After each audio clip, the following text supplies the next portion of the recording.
Comme titre aujourd'hui, se réapproprier le Notre Père dans le contexte du Sermon sur la montagne. Un tout petit défi de prêcher sur ça dans une prédication. Pas des grands sujets intéressants, mais qui sont toujours très vastes. Je m'en guéris pas. C'est comme ça. Mais c'est sûr que l'idée aujourd'hui que j'aimerais, j'ai un feuillet qui est double. C'est quand même pas si pire, malgré tout. Là. Mais l'avantage, c'est que je peux le passer vite si on a besoin. Comment vous allez? Bien. Est-ce que vous êtes tous ici? Le Sermon sur la montagne, ça vous dit quelque chose? Oui. Ça fait longtemps. Qui a lu le Sermon sur la montagne cette année? Un peu, des parties. Des parties. Qui a jamais lu le Sermon sur la montagne?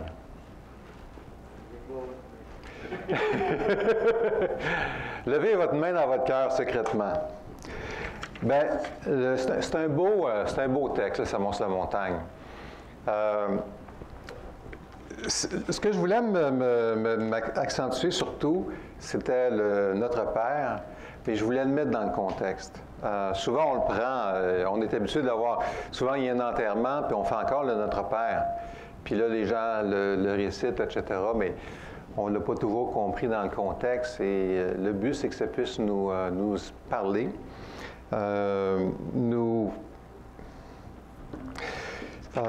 parler, puis pour être une source de bénédiction. Mais avant, je voulais parler un petit peu du Sermon sur la montagne.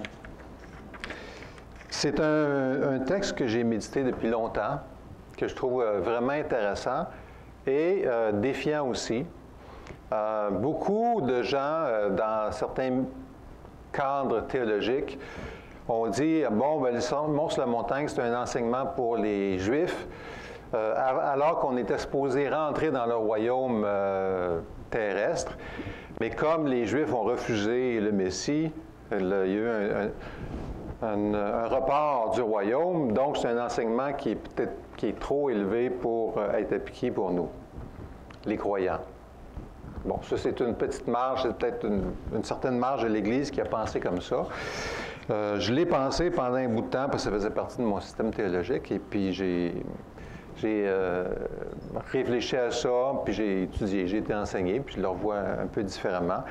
Je me dis comment on pourrait être privé d'un aussi beau texte qui ça s'applique pas à nous, puis qu'on n'est pas capable de pouvoir être édifié par ce texte.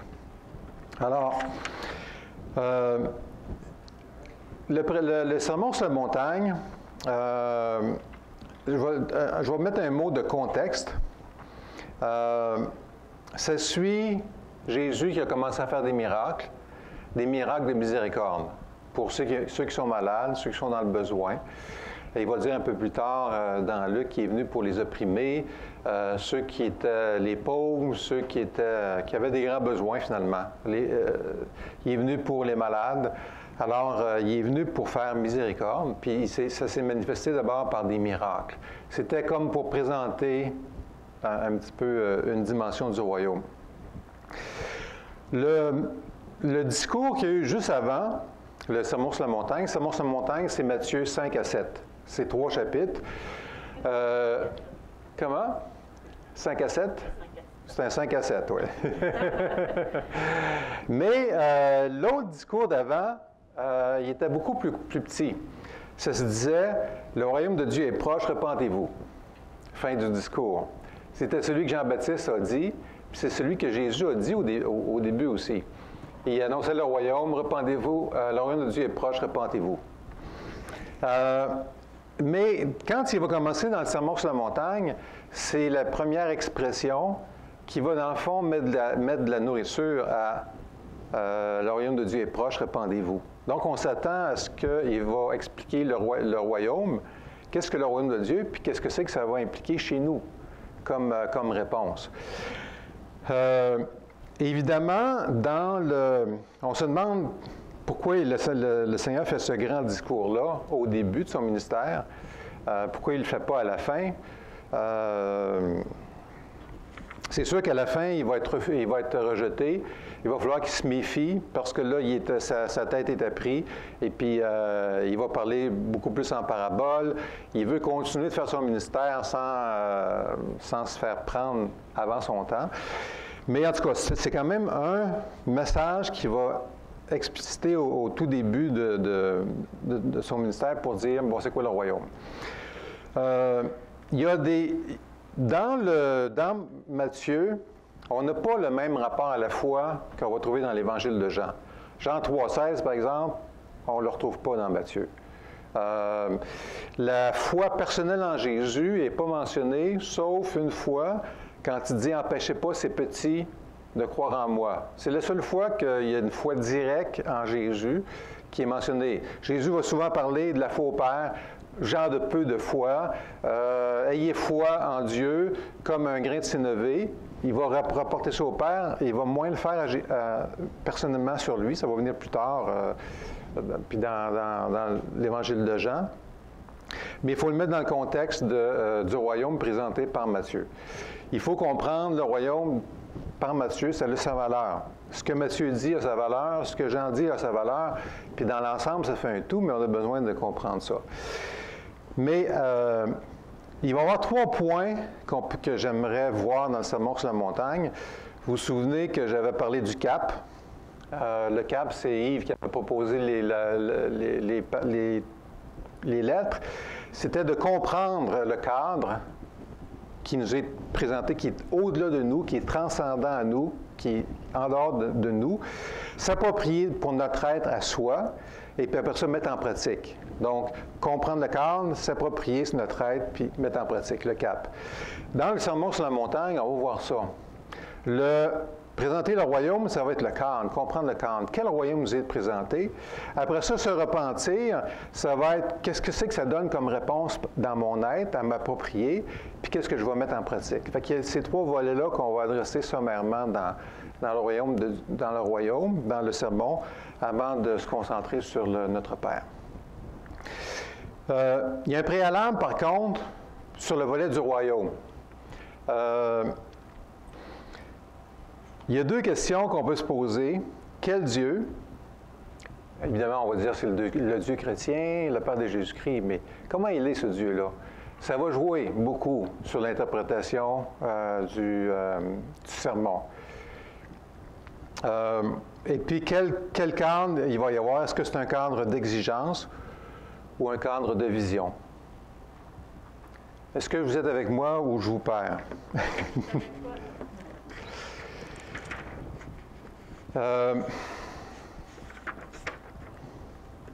Peut-être c'est moi qui me perds un peu, là. Mais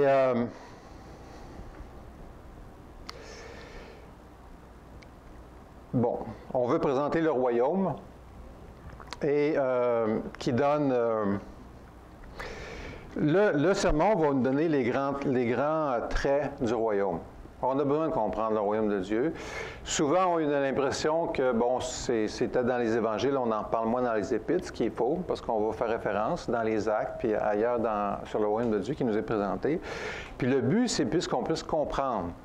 Puis la différence, si on comprend bien, ça va être, mais quelle est la nature de ce Dieu-là? Puis notre Père va nous en donner beaucoup sur le Dieu. Parce qu'on pourrait être biaisé dans des mauvaises directions en lisant le texte. Alors, d'abord, le royaume, ça va être quoi? Les grands éléments du royaume, c'est quoi? D'abord, Jésus va présenter son Père. Il va le présenter d'une façon qui est distincte du Dieu d'Israël tel qu'il était perçu. Pas tel qu'il était, mais tel qu'il était perçu. Puis il va amener une vision rafraîchie, corrigée, que les chefs, pharisiens et scribes, ne présentaient pas bien sur Dieu. Alors il va présenter le Père. Il va présenter un Dieu qui prend plaisir en la miséricorde. Donc il va présenter un Dieu, puis Paul va dire plus tard le Dieu de notre Seigneur Jésus-Christ. C'est que Jésus vient définir le Dieu, le Père, dans des termes différents, dans une vision différente. Le deuxième point du royaume, c'est que ça va être l'agent l'agent du royaume, c'est le Messie. Ça va être Jésus. Il y a un agent qui vient le présenter, le royaume. Ça va être Jésus, le Messie. Puis là, on sait que ça va être sa vie qui va être un modèle, ça va être son enseignement et ça va être son œuvre. Mais là, ça va se passer par Jésus, le Messie, l'agent du royaume. Et puis, il va y avoir un dessein, le but. Le dessein, pas D-E-S-S-I-N, mais D-E-S-S-E-I-N, le but qu'il va nous présenter. Qu'on puisse comprendre c'est quoi le but du royaume. Puis ça va être, dans le fond, au verset 5-48, « Soyez parfaits comme votre Père céleste est parfait », mais dans le sens le mot grec, c'est « mature ». Il va y avoir un appel à maturité, il va y avoir un appel à être comme Jésus, à être pleinement image de Dieu comme humain. Puis ça va être une vision pour nous. Alors, ce ne sera pas une exigence. Puis on a souvent pointé en disant le sermon sur la montagne donne des exigences tellement élevées. C'est juste pour nous convaincre qu'on n'est pas capable. Puis certainement que ça peut nous convaincre qu'on n'est pas capable, mais si c'était le seul but, tu dis, il me semble que Dieu est plus riche que ça. Pas juste nous convaincre que tu n'es pas capable, mais il veut nous amener quelque part. Il amène une vision. Puis soyez parfaits comme votre Père céleste est parfait. Ça ne veut pas dire qu'il faut que tu surveilles à chaque fois que tu as fait quelque chose de pas bien. Tu dis, je ne suis pas parfait. C'est une vision qui nous encourage. Et puis, il dit, vous pouvez être des humains qui sont beaux, qui sont justes, remplis de l'esprit, puis qui pouvaient émaner Dieu. Quand il va parler d'être sel et lumière, on a peut-être entendu en disant le sel et lumière, c'est je donne l'Évangile aux gens, puis hey, je suis sel et lumière. Mais le contexte direct, c'est tu fais du bien afin que les gens qui reçoivent ton bien glorifient Dieu. C'est ça qui est marqué sel et lumière. Et puis, ça va être votre vie va manifester. Il va y avoir une transformation. Donc, les traits, le royaume, ça va être présenter un Dieu différent. Un Dieu avec une vision rafraîchie. Ça va être que Jésus est l'agent du royaume, donc on est invité à le suivre, à le considérer, et puis on va comprendre le dessein de transformation qui nous est proposé, et puis de voir comment on se rend disponible pour être transformé. Il y a des provisions positives qui sont données. Par exemple, le royaume va nous être donné. Quand on prend les béatitudes, il y a beaucoup d'éléments positifs. Heureux celui qui, heureux serez-vous. Bien, il y a plein de choses qui nous sont disponibles. On va être entré dans le royaume va nous être donné. On va devenir fils. Donc, accès au royaume. Deuxièmement, il y a un accès à Dieu de différentes façons qui est donné dans les provisions. On va avoir sa bonté, son pardon, sa consolation. Ceux qui sont affligés seront consolés. Il va prendre soin de nous, de notre Père, ou à 2-3 places c'est mentionné, à ceux qui priorisent le royaume. On va avoir conscience de lui. Ceux qui sont purs de cœur vont voir Dieu. On va être conscient de lui. Puis Dieu va nous donner de bonnes choses, dont le Saint-Esprit. Donc, plein de choses qu'on a un accès à Dieu et à toutes sortes de choses qu'il va donner. Et il va même dire, celui qui va être persévérant va avoir des récompenses dans les cieux. Donc, on a 3 grandes catégories de gains. Le royaume nous est donné. On devient des membres à part entière, des fils. Dieu, on a un accès à Dieu qui va se manifester de façon concrète, spirituellement souvent, mais qui est concrète, qui nous est donnée, et éventuellement des récompenses dans les cieux. Ce n'est pas juste ici que ça se passe, il y a aussi d'autres choses qui vont être amenées avec nous. Mais il y a des conséquences un peu des fois négatives qui sont mentionnées. Ça, c'est la partie la moins le fun. Quand on lit, moi j'en ai eu souvent des temps de difficulté. Les conséquences pour ceux qui refusent le royaume, pour ceux qui négligent de le mettre en pratique, comme il va dire à la fin du sermon, la maison sur le sable, les gens négligent de le mettre en pratique, ou ceux qui vont prioriser Mammon, au lieu de prioriser le royaume, il va y avoir des conséquences négatives. Et puis ces conséquences-là, bien, il y en a plusieurs dans le sermon. Ne pas entrer dans le royaume, passer comme devant le tribunal ou passer par le feu de la géhenne, ne pas être pardonné du Père, être traité dans la même mesure qu'on aura traité les autres, prendre la porte large et le chemin facile qui mène à la perdition, se faire dire « je ne vous ai jamais connu », et puis avoir sa maison qui s'écroule. Donc, si on regarde ça, puis là on dit « mais quel Dieu ?» on pourrait sentir la menace. Et puis je pense qu'on a tort. C'est pas l'angle qu'on doit prendre. Parce que Dieu n'est pas un Dieu de menace, mais Dieu est en train de dire il y a des chemins dans la vie. Il y a des chemins de vie, il y a des chemins de mort. C'est pas que moi, je vais faire toutes ces choses-là, mais si tu empruntes un chemin qui est un chemin de mort, tu vas récolter la mort dans ton chemin. Si tu empruntes un chemin de vie, tu vas récolter la vie. Et puis, c'est juste une façon de nous dire, écoute, il y a une réalité spirituelle auquel vous devez être conscient, et il y a des provisions qui sont données, et vous êtes invités. Donc, ça présente un peu les dimensions du royaume. Le rapport au Père, le rapport à Jésus-Christ, et puis son but de transformation. Là, ça, c'est donc le cadre qu'on reçoit avec une juste vision de Dieu, un Dieu qui est pour nous. Il faut tellement comprendre que Dieu il est pour les humains. Puis on a tellement des fois eu d'autres lectures d'un Dieu qui est exigeant, comme nos parents dans certains domaines, il est exigeant, alors que Dieu n'est pas un Dieu exigeant, il est un Dieu qui appelle. Ce qu'il demande de nous, il veut l'accomplir. Il amène une vision de transformation qui est possible.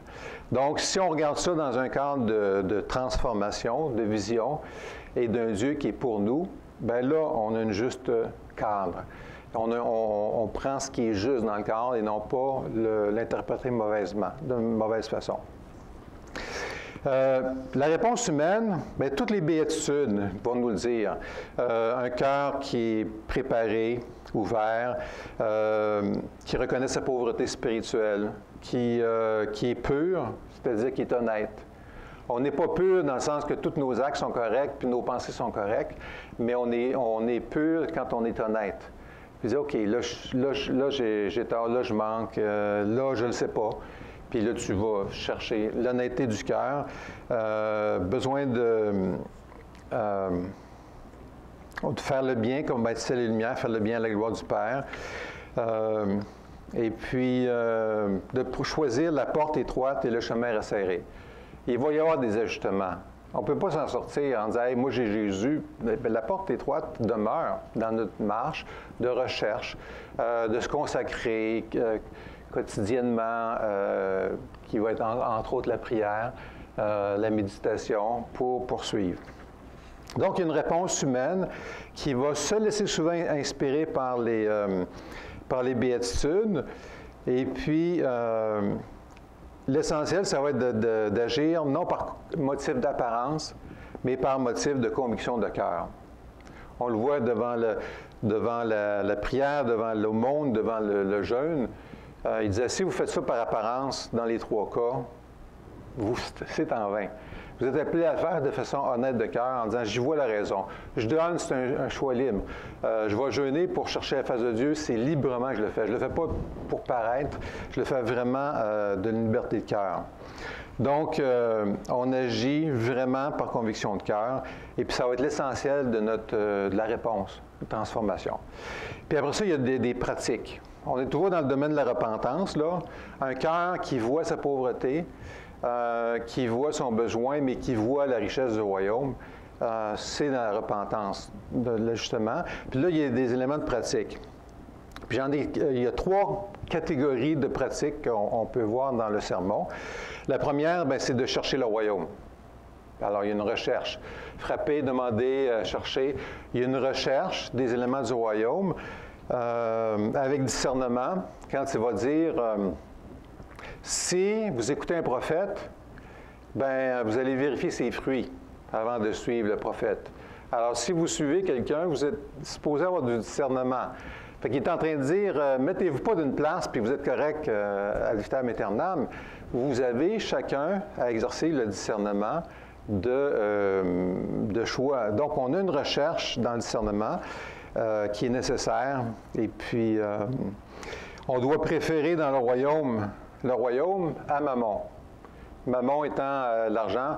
Est-ce qu'il y en a qui ont des gros problèmes avec Mammon ici? Mammon les a vraiment dominés, puis sont vraiment... ils ont du cash plein les poches. Oui. C'est sûr que, bon, probablement qu'il n'y a pas beaucoup de monde qui ont été très, très loin avec Mammon, mais l'idée, c'est toutes nos conditions de vie auxquelles on s'inquiète. Puis le Seigneur dit, écoute, je ne vous frappe pas sur la tête si vous vous inquiétez, mais je vous dis, il y a quelque chose de plus, il y a quelque chose de mieux. Le royaume, ça va être que vous avez de la valeur telle que vous êtes. Dieu va prendre soin de nous, puis il va nous bénir à ce niveau-là. Le deuxième volet, c'est la prière. On y arrive tout de suite après. Et le troisième, c'est les relations. Ça va être les trois grands domaines de pratique qui sont proposés dans le royaume, dans le sermon sur la montagne. Chercher Dieu, prier, puis avoir des relations, puis tous les passages de Jésus en disant, vous avez entendu, moi je vous dis qu'on est très relationnel. On n'a pas le temps de passer au travers aujourd'hui, mais c'est presque un élément de base, le sermon sur la montagne, quand on parle de relations. Il nous donne vraiment des points essentiels. Maintenant, on arrive sur la prière. Donc, on a vu le royaume qui nous est présenté, qui a le potentiel de transformer nos cœurs, parce que c'est un travail intérieur qu'il va faire. Les pharisiens passaient à côté. Matthieu 23, parce qu'ils étaient dans les avantages pour eux-mêmes.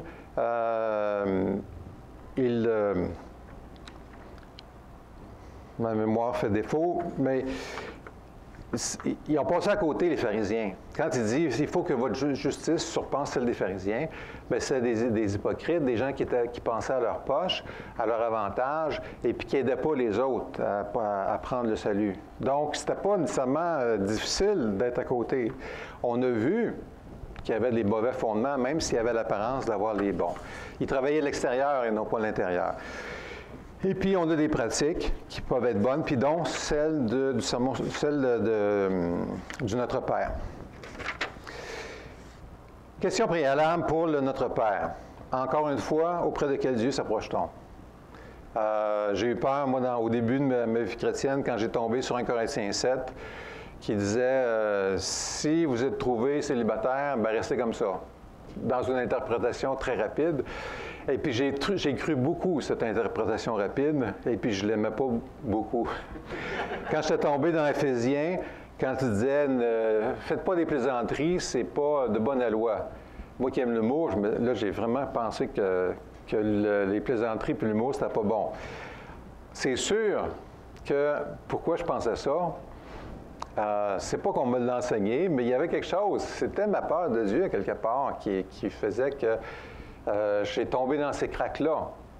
Le texte ne les dit pas, mais je suis tombé dans ces craques-là. Donc, quel Dieu qu'on va avoir? Il y a une question, c'est la place de nos péchés.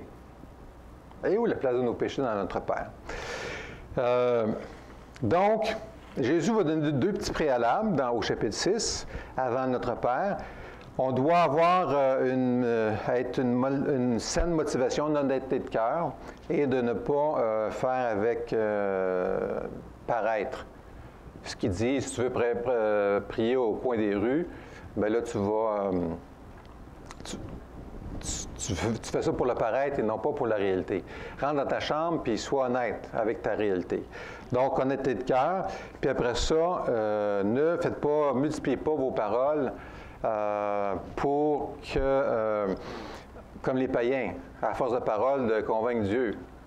Considérez que Dieu est là, puis faites-y confiance, puis soyez authentiquement.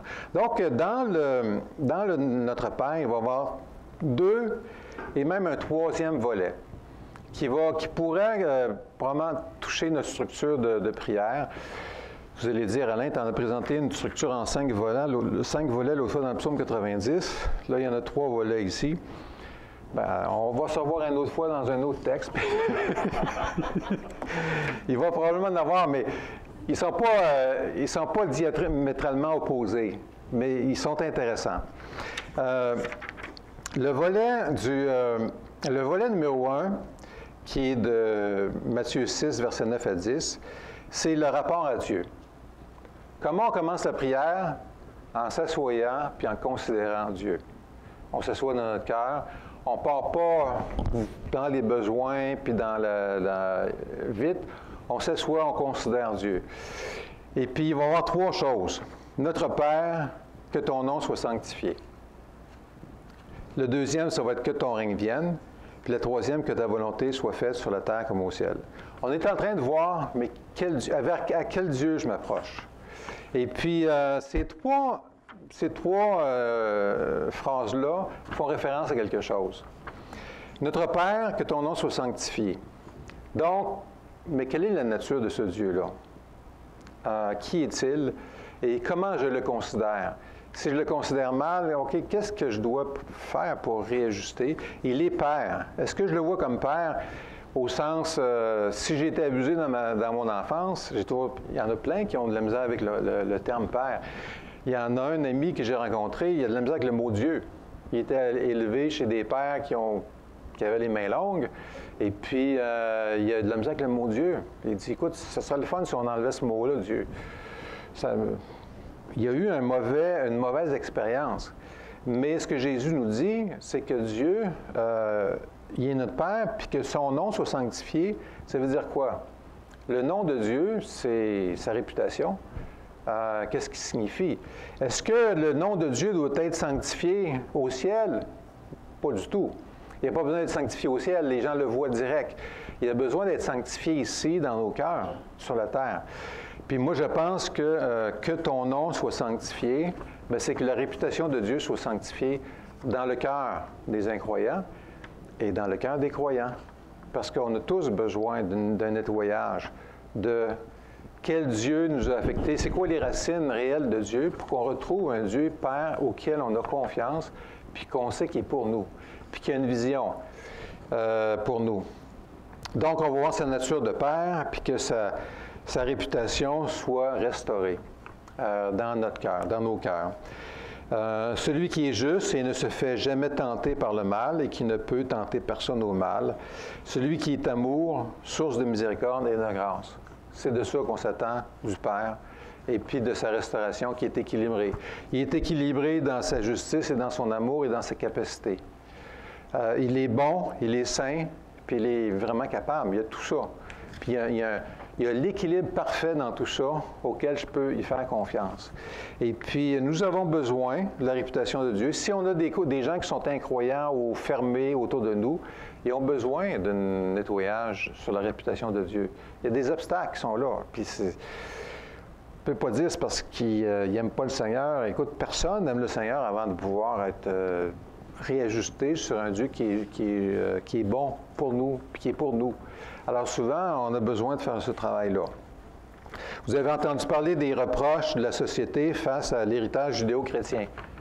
On l'entend à la radio, à la TV de temps en temps, comme si c'était épouvantable, l'héritage judéo-chrétien. Mais en réalité, c'est un héritage qui a une certaine couleur qu'ils ont perçue. On considère Dieu comme moraliste, imposant, contrôlant, emprisonnant, condamnant.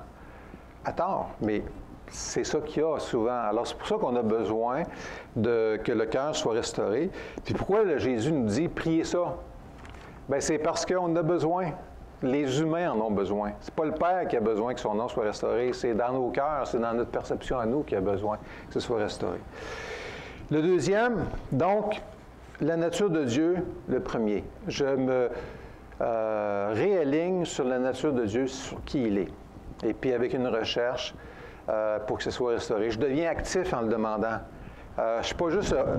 oui, je m'assois pour voir Dieu, mais je suis aussi actif en le demandant, prenant conscience que j'ai besoin que ma lecture soit modifiée. Que ton règne vienne. Règne, le royaume. Souvent, c'est le même mot. Royaume laissait entendre plus un royaume comme Israël avec un roi institué sur terre. Règne est plus général, plus le principe. Ici, on le traduit que ton règne vienne. C'est quoi le règne de Dieu? Bien, Dieu a donné des façons de faire. Il y a des lois spirituelles. Aime, puis il arrive des bonnes choses. Haïs l'autre, puis il arrive des mauvaises choses. Il y a des principes spirituels. Sois seul, puis tu vas te sentir seul, ou bâtis des communautés de respect et d'amour, puis il va se passer des bonnes choses. Donc, dans son règne, c'est qu'il va établir les choses, les façons de faire. Ce n'est pas des lois en disant « tu la suis, je te punis, je te bénis, tu ne la suis pas, je ne te bénis pas ». En tout cas, dans l'Évangile, il y a un tout autre accent. Il y a vraiment l'accent de différence. Donc, qu'on reconnaisse à Dieu son autorité de créateur et de dirigeant de l'univers, conforme à sa réputation restaurée, bien sûr, parce que si la réputation de Dieu n'est pas bonne en partant, le règne de Dieu, il va faire peur. Mais si la restauration, si le cœur de Dieu est restauré, son règne, tu dis, wow, ça va être des éléments de sagesse qui sont bons pour nous, qui sont à notre avantage, qu'on va être gagnant de suivre. Qu'on fasse confiance à Dieu et à sa parole, qui va montrer des chemins de vie, une sagesse à pratiquer. Et puis, évidemment, qu'on craigne d'aller dans le mal et de refuser les moyens de grâce et de miséricorde. Alors, ça, c'est pour le règne. Ça va être toute la sagesse, tout l'enseignement de Jésus va aller à ce niveau-là. Le règne, c'est donne tous les principes de sagesse en disant, voici ce qui est bon à pratiquer. Ça va faire partie de ça. Dieu établit les lois, la façon de faire, la façon de vivre. Et puis, plus on s'enligne avec ça, bien, plus il en arrive la vie. C'est des chemins de vie qu'on choisit de prendre. Et troisièmement, que ta volonté soit faite sur la terre comme au ciel. Ta volonté. Là, on peut tomber, encore une fois, si on n'a pas une juste perspective de Dieu, si on ne comprend pas le sens de son règne, sa volonté, ça peut être un fardeau épouvantable. Ou ça peut être une délivrance, puis une bénédiction, puis un attrait où tu en veux encore plus dans ta vie. Puis c'est ça qu'on veut arriver à découvrir, que la volonté de Dieu devienne un attrait dans nos vies. Moi, j'aime bien penser que la volonté de Dieu, c'est son dessein. Volonté en disant qu'est-ce que tu veux, Dieu, aujourd'hui? Bien, son dessein, c'est beaucoup plus large. Je dis, je veux ta transformation, puis je veux ton amour. Là, tu es vraiment dans la vision long terme. Je veux ta transformation comme un être mature. Je veux que tu apprennes à être en mission. Tout ce que tu as reçu, tu le donnes. Tu apprends à le donner, puis que tu vas grandir en communion avec moi. Ça va être son dessein pour nous. Grandir en maturité. Puis là, tu te dis, bon, il y a quelque chose qui peut être stimulant. Pas une volonté qui nous encadre, qui nous contrôle, en disant « Hey, t'es sorti en dehors de la ligne, une volonté qui est enrichissante. Donc, ce ne sera pas une volonté de détail, mais ça va être un grand dessein bienveillant. Ça ne va être pas une volonté externe. Tu sais, des fois, dans le temps, quand on était jeune, en disant « Écoute, il faut que tu trouves celle que Dieu a choisie pour toi. » Dans le temps qu'on était célibataire, comme s'il y en avait une seule dans l'univers que Dieu avait déjà prévu pour toi, puis si tu manquais, bien là, tu faisais fausse route. Bon, ce ne sera pas une volonté externe, mais ça va être une volonté interne qui tient compte de nos caractéristiques, de nos dons et de nos aspirations. Puis ça, bien, il faut y laisser de la place. Dieu nous aime comme des êtres humains. Il nous a donné de la place, il nous a donné de la capacité de faire des choix, et puis ça va faire partie de tout le principe de croissance. On a nos aspirations. Il y a des bonnes et des mauvaises. On doit apprendre à ce qui vient de la convoitise, du mimétisme, du conformisme à la société. Ce ne sera pas des bonnes aspirations, mais les aspirations propres à ton être. Si tu es artiste, si tu es quelqu'un qui aime étudier, si tu es quelqu'un qui aime servir, il va y avoir plein d'éléments qui vont être propres à nos aspirations, qui vont faire partie de son dessein pour nous. Donc, que ta volonté soit faite, mais ça va être la transformation comme humain à son image. Donc, il en résulte que la réputation de Dieu soit restaurée dans nos cœurs, que le cadre de Dieu avec les chemins de vie soit redécouvert, son règne, qu'on redécouvre la richesse de son cadre, et puis que nous saisissions son dessein bienveillant à notre égard, qui va toucher trois choses qu'on n'a peut-être pas toujours définies comme telles, mais le dessein de Dieu, qui va être notre transformation à son image, comme humain à son image, bien, ça va être le bonheur. Heureux êtes-vous aussi, heureux êtes-vous. Donc, il y a un bonheur, il y a une joie, le fruit de l'esprit, la liberté, on est libre. Il va dire discerner les prophètes pour savoir ceux qui ont du fruit ou pas. Il y a une liberté là-dedans. Il y a des choses importantes. Et puis, la maturité. Soyez parfaits comme votre Père Céleste est parfait. Il y a une croissance en maturité qui va être nécessaire. Puis dans ce trio-là, bonheur, liberté, maturité, Dieu veut amener ça dans nos vies. On participe et puis c'est possible. Plus on le croit, plus notre antenne s'ouvre vers cette possibilité-là. Si on ne croit pas, l'antenne reste fermée, puis on est attentif à ça. Puis ce qu'on veut, c'est une antenne, il y a une antenne qui est ouverte. Puis je pense que la prière va être une façon d'ouvrir notre antenne à nous. Est-ce que c'est Dieu qui a besoin de notre prière ou Dieu veut, c'est nous qui avons besoin de la prière? Nous, on en a besoin, puis Dieu désire qu'on soit en communion avec lui. C'est son plan qu'on le soit. Donc, ça répond à vraiment quelque chose d'important. Le deuxième volet, à partir des versets 11 à 13, ça va être un peu nos besoins. Là, on rentre dans l'expression de nos besoins, qui est le deuxième volet. On a pris conscience de Dieu, puis des choses importantes dans notre rapport à Dieu, et puis là, on rentre dans les besoins. Donne-nous notre pain de ce jour, notre pain quotidien. D'abord, les besoins de base. Donne-moi une belle voiture sport rouge. C'est pas défendu de le demander, mais disons que Jésus nous dit, regarde, attends-toi à Dieu pour tes besoins fondamentaux, des besoins physiologiques, qui va probablement inclure les besoins psychologiques aussi. Tout ce qui est essentiel. Si tu as besoin d'une voiture, ça fait partie. Là. Si tu as besoin de te déplacer et tu n'en as pas de voiture, tu peux toujours donner tous tes désirs personnels aussi, là, mais il est en train de dire ton essentiel, tu le demandes. Deuxièmement, il va rentrer dans les besoins spirituels. Il nous oriente un peu en mouvement sur les besoins spirituels. Qu'est-ce qu'il dit? C'est quoi les besoins spirituels qu'il nous dit? Si vous êtes avec moi, là. C'est quoi? Dans notre Père.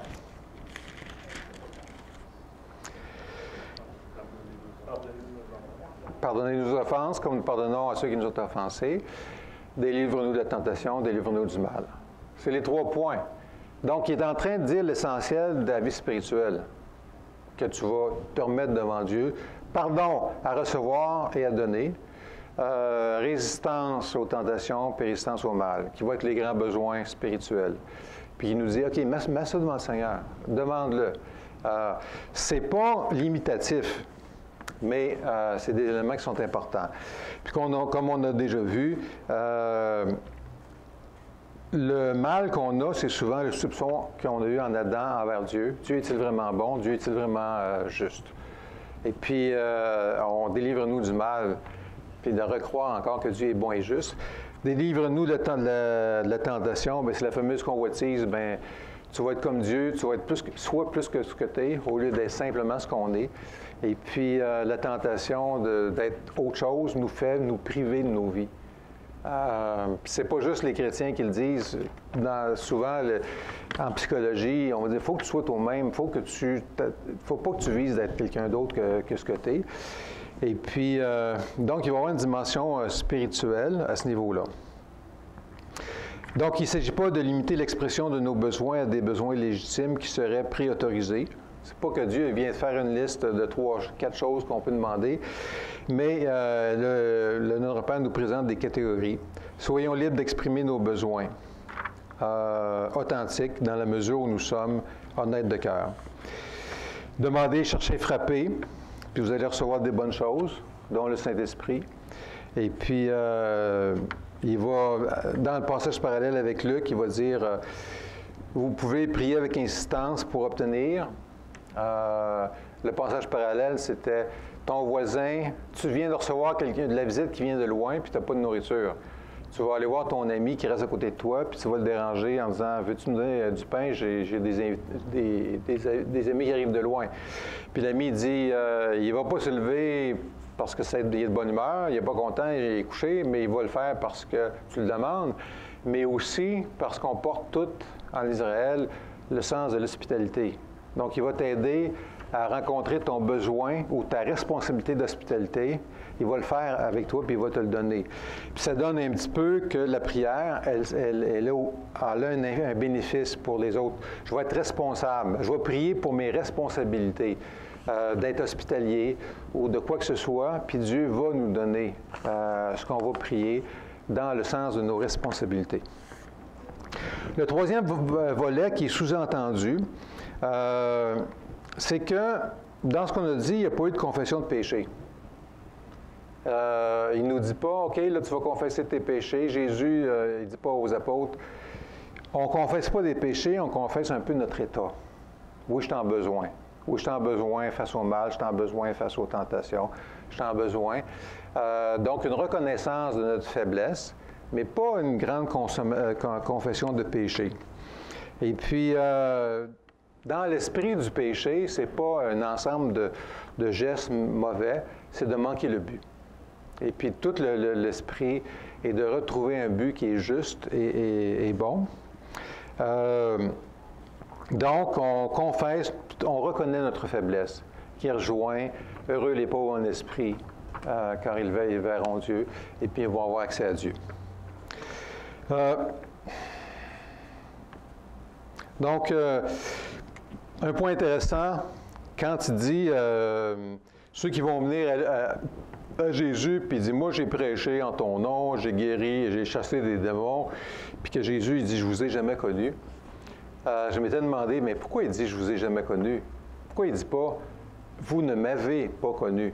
Mais Jésus, il dit « C'est moi qui ne vous ai pas connu ». Ça veut dire quoi? C'était pas à eux de connaître Jésus. Mais en réalité, je ne vous ai jamais connu. Ça veut dire quoi? Je dois me laisser connaître par Jésus. Donc, je dois partager ma réalité, ma faiblesse, mes besoins. Et si je me laisse connaître par Dieu, par le Père ou par Jésus, bien là, il va me connaître. Parce que je me laisse connaître. Il connaît tout le monde, là. Mais quand il dit « je ne vous l'ai jamais connu », c'est que les gens ont fait des œuvres, mais sans se laisser connaître. Ils ont fait en indépendance, en autonomie, pas en communion, puis en recherche d'être transformés par Jésus. Puis si tu n'es pas en communion, ou si tu n'as pas cette transformation-là, bien, ça ne marchera pas. Donc, en conclusion, j'ai goût de faire un petit adage. Dis-moi ce que tu pries et je te dirai ce que tu deviendras. Parce que nos prières, dans l'esprit, ici, que ce soit du Notre Père ou du Psaume 90, vont amener notre transformation. On initie, on se met en mouvement dans notre transformation par nos prières. C'est sûr qu'on peut prier pour toutes sortes de besoins extérieurs à nous, la maladie, la guerre, toutes sortes de choses. Mais le flot de l'Écriture va souvent parler de notre propre prise en charge. C'est comme si Paul il dit priez pas pour que A, B, C soit sauvé. Il priait pour que quand je prêche, je puisse parler avec conviction. Que A, B, C soit touché par... Donc, il y a un travail intérieur de notre croissance personnelle, de notre prise en charge qu'on mobilise par la prière. Et en priant, bien, ça va faire qu'on se met en mouvement pour devenir cette personne-là ou être transformé. Permettre à l'esprit, comme Lynn disait dans les louanges, à faire son travail dans nos vies. Il serait fou de se priver. Et puis donc, on est appelé à pratiquer cette prière. Alors, voilà. Merci beaucoup.